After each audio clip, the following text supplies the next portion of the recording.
Missouri voters are deciding on primary races now for state and local offices and several issues as well today. Good evening once again to you. I'm David Oliver. And I'm Heather Lewis. Keller 10 is your local election headquarters. Keller 10's Francis Lynn is live at the Glendale Christian Church tonight, one of the Springfield places where voters are going to vote and cast their ballots. Good evening, Francis.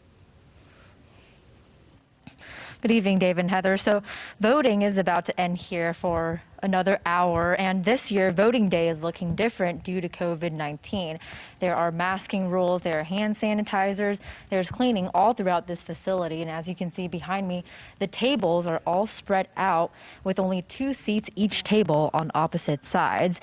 I spoke to some of the polling workers and they told me they've been here since 5 a.m. setting up and will be staying until 7 tonight when the polls close. Then 2 of them will be taking the ballots and everything down to the courthouse after that.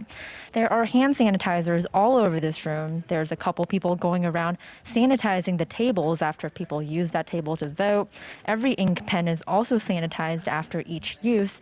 There are hand wipes and gloves provided as well if people need them. I spoke to an election judge who told me about the turnout today. He says everyone has been very cooperative and polite regarding safety measures, and he also says he's seeing a lot of new, young voters coming out to vote.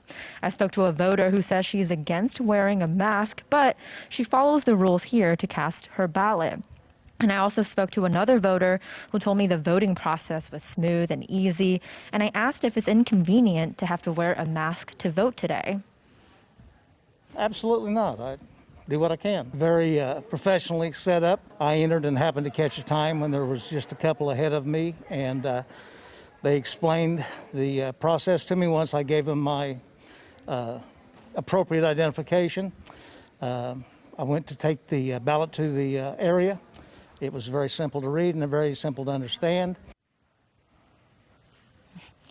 I also spoke to our Greene County clerk, Shane Scholler, and he told me he's expecting a 27% voter turnout today and maybe even closer to 30. And he also told me he expects the initial results to come out tonight at around 8:30 and the final results at around 9:30. Francis Lynn, Ozarks First. And across the state of Missouri, the race for governor and a decision on Amendment 2 is